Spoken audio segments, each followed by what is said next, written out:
अगला PYQ, what is mean by bullock capitalist. तो वो होते हैं farmers who have some resources but are not rich. ठीक, उन्हें बुलक कैपिटलिस्ट कहते हैं।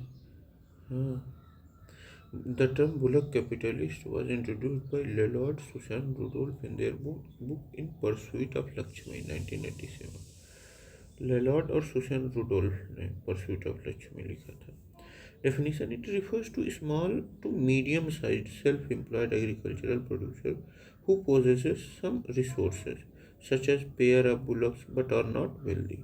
These farmers often depend on public subsidies and exhibit traits of informal agrarian capitalism.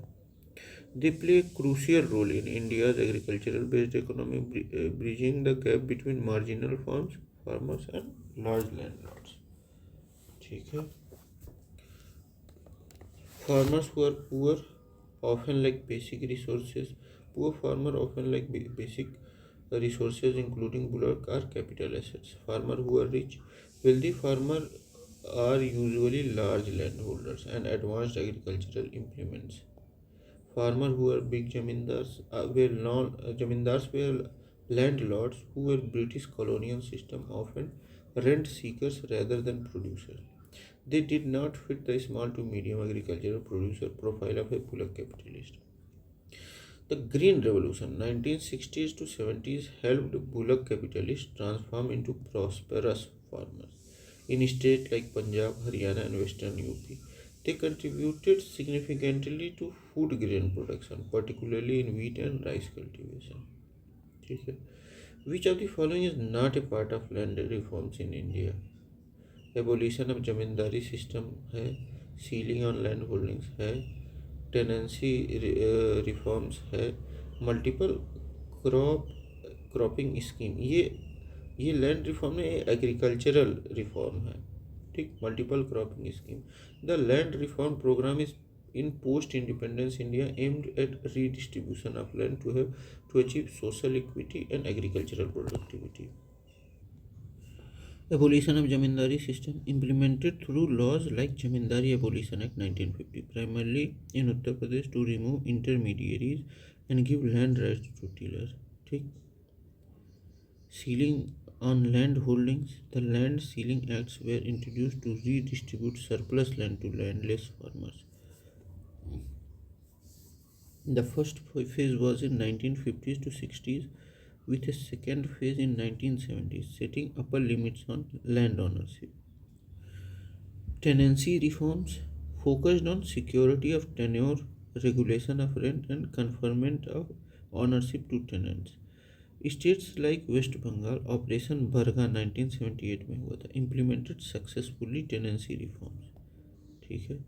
Multiple farming and multiple cropping scheme, it is a farming practice, not a land reform measure.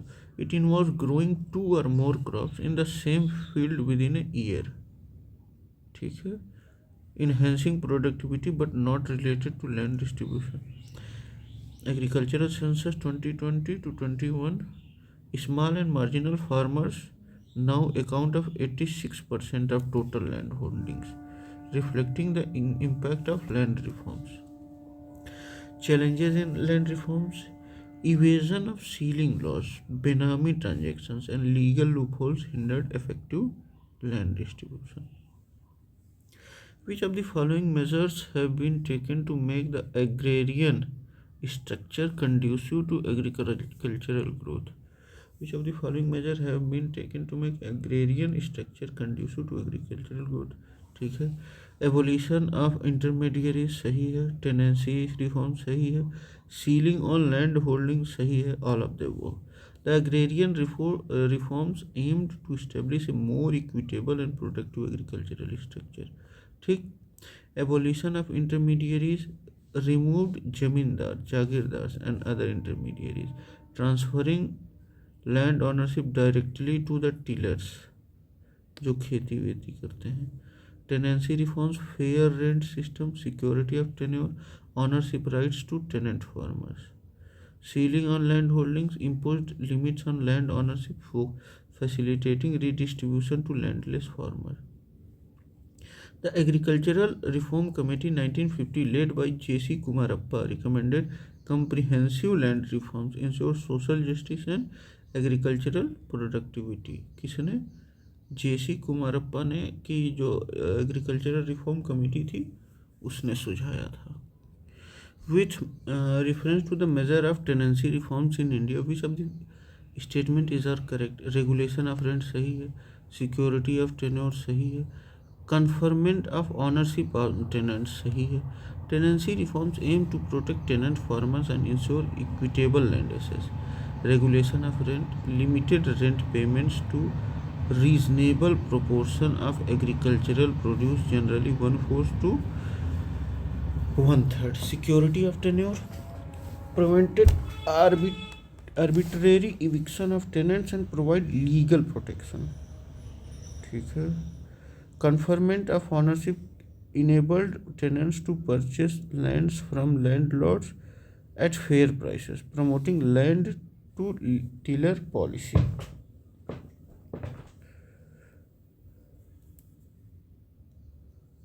Size of marginal land holding of India is मतलब less than 1 hectare. ठीक. Marginal land holding in India is less than 1. अब देख लेते हैं.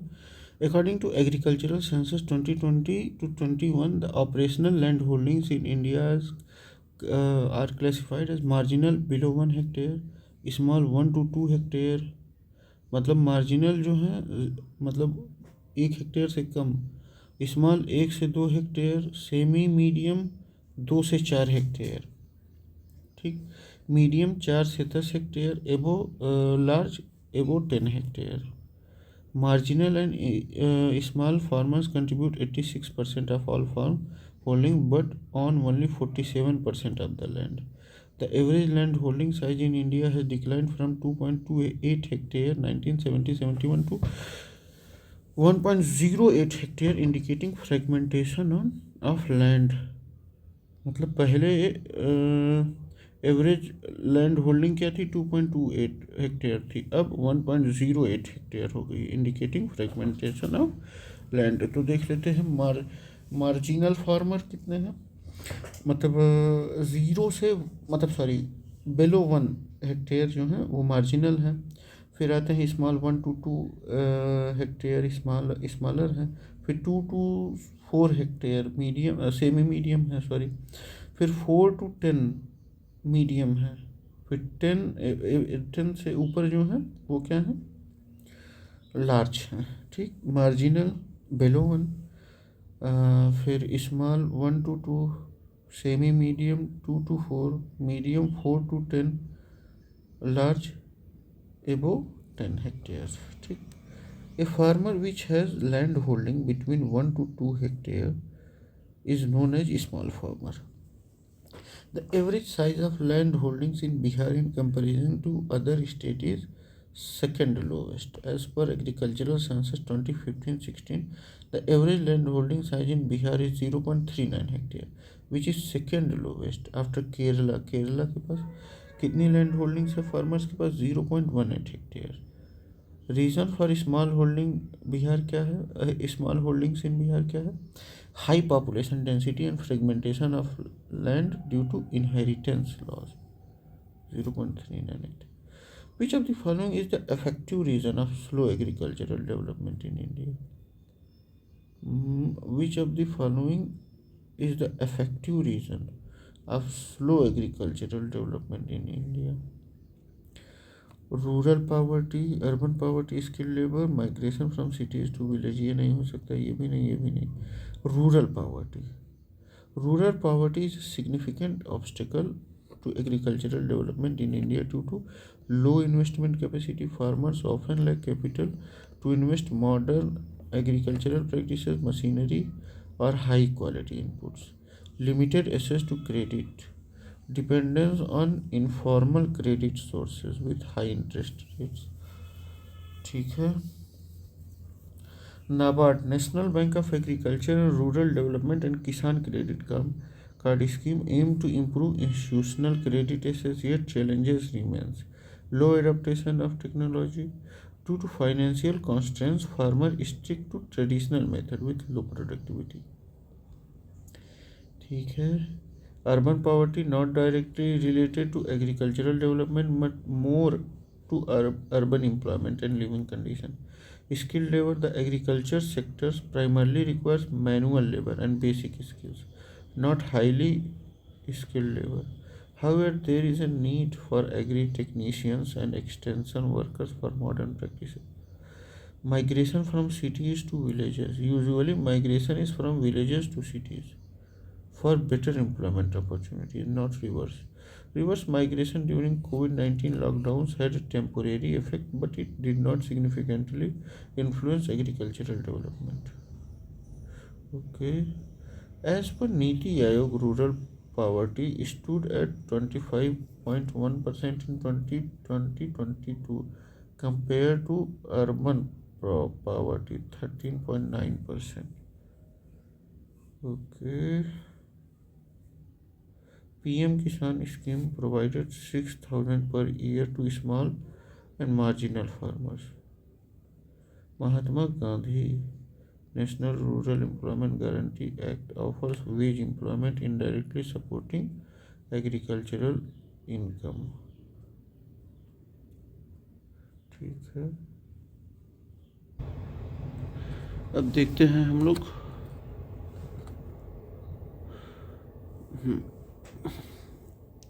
जागीरदारी system.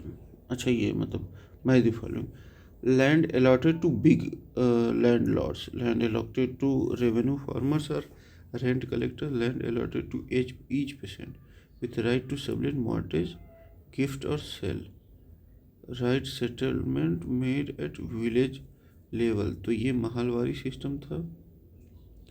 ठीक. Land allotted to each peasant with right to sublet, मतलब sublet, mortgage, gift और sale, ये रोतवारी सिस्टम था. Land allotted to big feudal landlords, तो ये था अपना जमींदारी सिस्टम.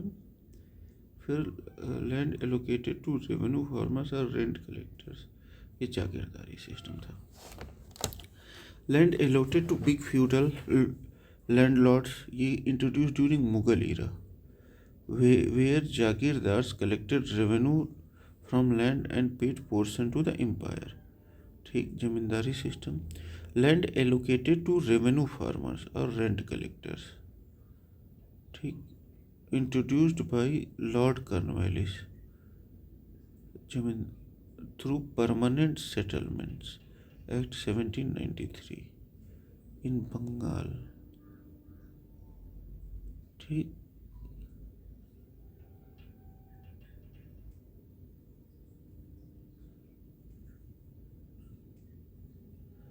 जागीरदारी सिस्टम किसने शुरू किया था?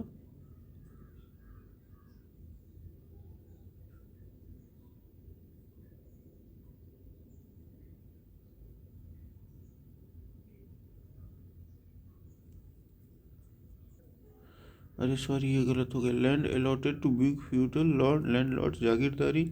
Land allocated to revenue farmer और रेंट कलेक्टर, ये जमींदारी सिस्टम था. ठीक है. Sorry.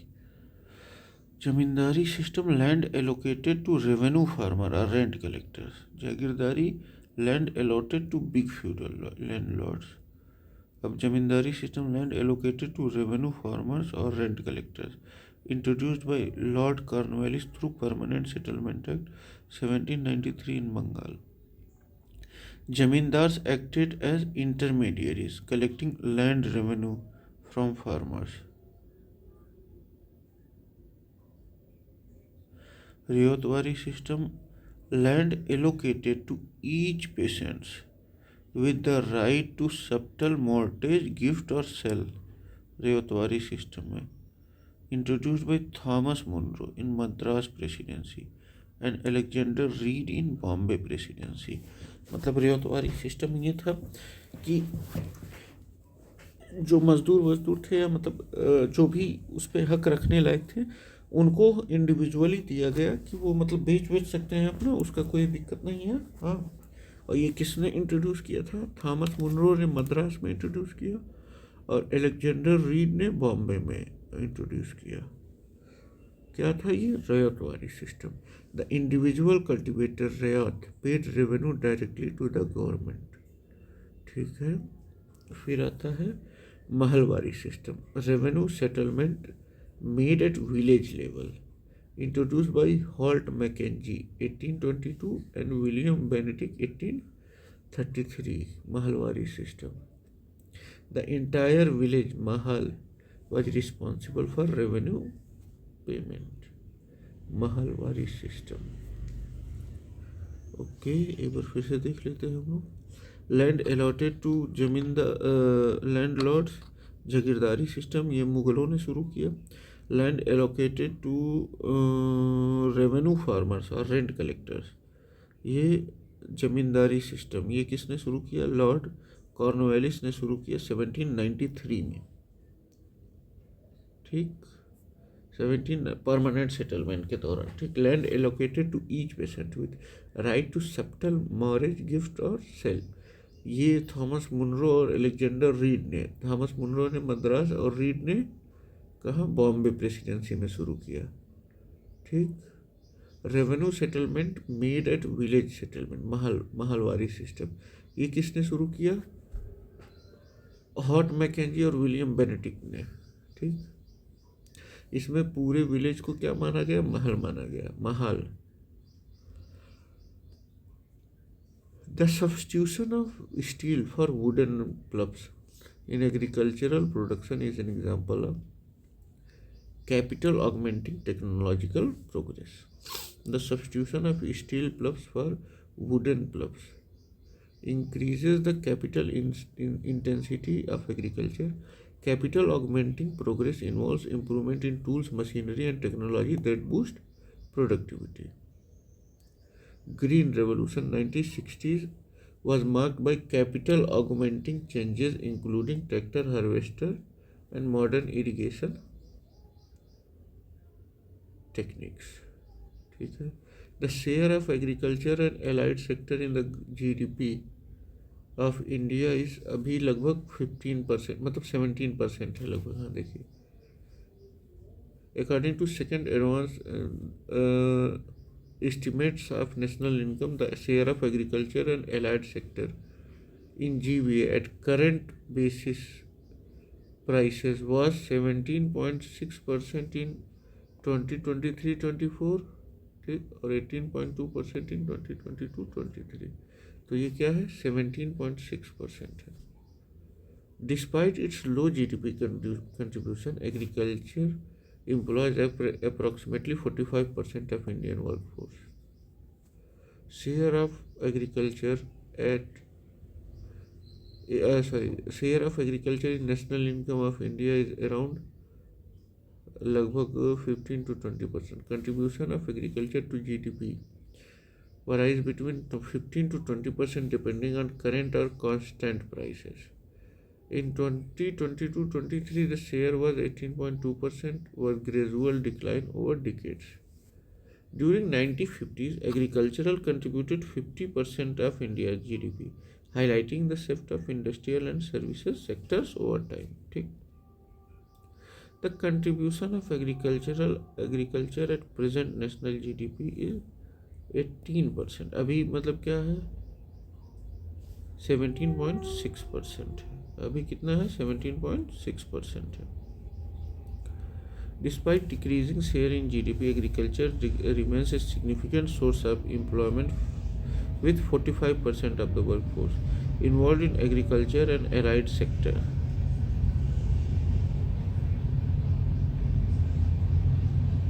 At present, the contribution of agriculture in the national income of India stands लगभग 45%. In 1996-97, agriculture contributed 26.19. अच्छा, ये क्या पूछा था? नेशनल इनकम, अच्छा 26.19%, which decreased to 24.47 1997-98. Recent estimate क्या है? Recent estimates show that agriculture and allied sector share in GVA at 17.6% current basis price. The long-term trend shows the decline in agriculture's contribution as Indian economy diversified to industry and services sector. Who has been the share of agriculture and allied sectors in what has been the share of agriculture and allied sectors in GDP of India? अच्छा, 2010 और 11 की बात कर रहा है अभी लगभग। तो उस समय क्या था, contribution of agriculture to GDP was 14.5% था, लगभग 15%. The decline in share is due to the growth of secondary and tertiary sectors with services sector now contributing 50% of GDP. Contribution of agriculture in Indian economy is decreasing. ठीक, the share of agriculture in India's GDP has been decreasing consistently due to the expansion of industrial and services sector. अब अभी कितना हो गया है देखिए, 17.6% हो गया है. Higher growth rates in manufacturing and services, urbanization and shift of workforce to non-agricultural jobs, structural transformation of economy. Since the advent of planning era in India, the share of agriculture sector in GDP has continued to decline. सही है, लगभग अब कितना हो गया है, 17.6% हो गया है. 1950-51 में क्या था, लगभग 50% था.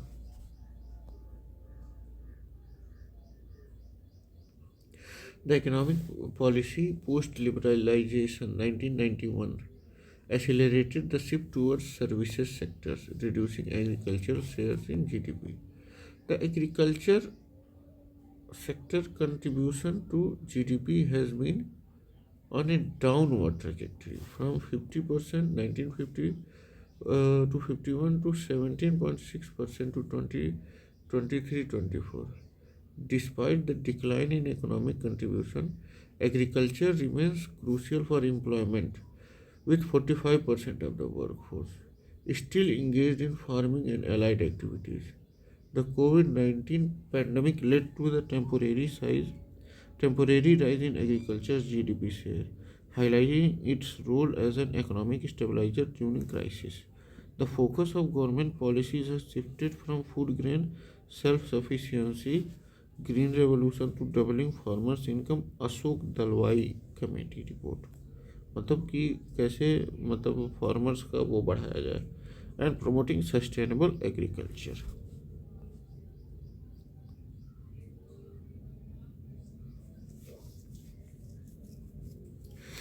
What is true in reference to agricultural census 2015-16?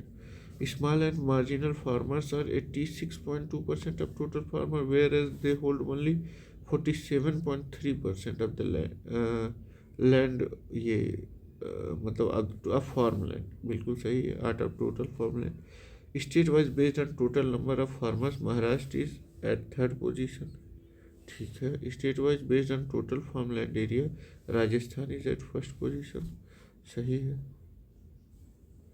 As per agriculture census 2015-16,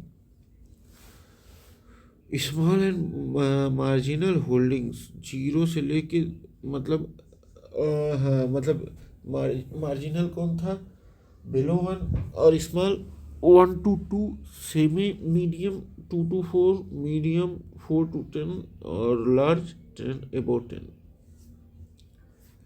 ठीक, ये कितना 86.08% होल्ड करते हैं.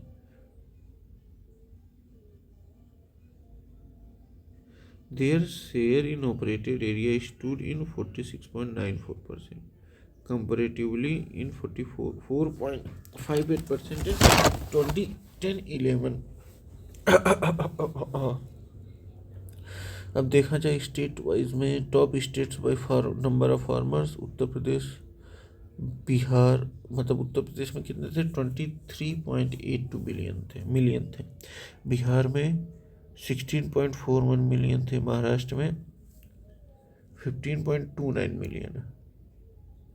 State wise farm land operated, Rajasthan सबसे ज़्यादा 20.87 million hectare, Maharashtra 20.51 million hectare, Uttar Pradesh 17.45 million hectare. अब एग्रीकल्चर सेंसस देखा जाए 2020-21 province shows a further increase in proportion of small and marginal farmers, indicating increase in land for fragmentation. Average size of operational holding declined from 1.15 hectare to 1.08 hectare, continuing a downward trend. As per the NSSO 17th round situation assessment survey of agricultural households, consider the following statement. Rajasthan has highest percentage share of agricultural household among its rural household. Out of total agricultural households in the country, a little over 60% belong to OBCs. In Kerala, a little over 60% of agricultural households reported to have received maximum income from sources other than agricultural activities. ये सही लग रहा है, ठीक। राजस्थान है सही, ये भी सही है। ओबीसीओं के पास इतना है, ये कैसे पता चलेगा। Agricultural household in Rajasthan, Rajasthan has highest percentage share 78.4% of agricultural household among rural household, followed by UP 74.8%, फिर मध्य प्रदेश 70.8%, ठीक। Social category distribution of agricultural households क्या है। About 45% of households belong to OBCs, 16% SC and 13% STs. Second statement is incorrect.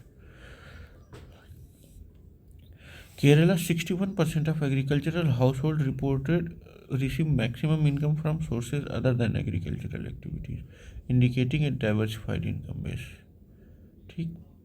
अब जब 77th round का सर्वे हुआ तो उसमें क्या हुआ, टोटल एग्रीकल्चरल हाउस होल्ड कितने थे, 93.1 मिलियन थे, लगभग 54.8% थे रूरल हाउस होल्ड के। Highest percentage of agricultural house hold कहाँ था, नागालैंड में, फिर जम्मू कश्मीर में, फिर मिजोरम में। मतलब नागालैंड में लगभग 80%, जम्मू कश्मीर में 74%, मिजोरम में 74.2%। सोशल कंपोजिशन क्या, 45 ओबीसीज के पास 45.8%, एससीज के पास 15.9%, एसटीज के पास 14.2%, ठीक है। What is the percentage of rural households which are engaged in agriculture as estimated by national sample survey office in 2014। लगभग अभी क्या है 54% लगभग है। As per NSSO 17th round during 2012-13 rural India had estimated 90.2 million agricultural household contributing 57.8% of total rural household. Income sources, that the principal source of income for most agricultural households was agriculture, except in Kerala, where 61% reported income from non-agriculture sources.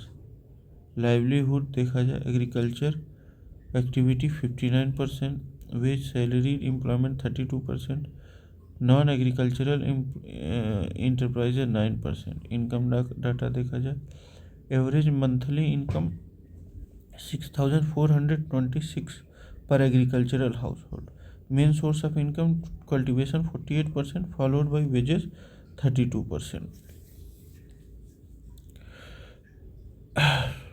In 2018-19, 54.8% of rural households were agricultural households, indicating decline from 57.8% in 2014.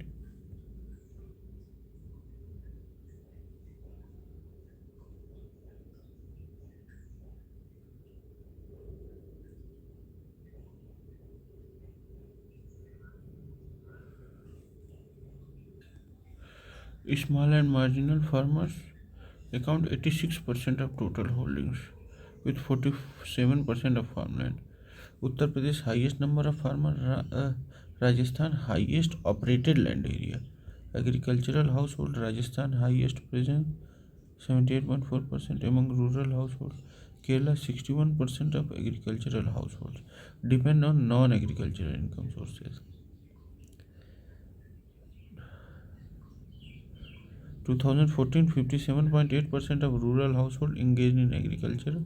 2019 declined to 54.8%, reflecting economic diversification and rural employment shift. Policy implications: need for income diversification, strategies for rural households, focus on non-farm rural employment through MSME sector growth, skill development and rural entrepreneurship. ठीक, तो ये अभी बाद में हम लोग देखते हैं. ठीक है, थैंक यू, बाय बाय.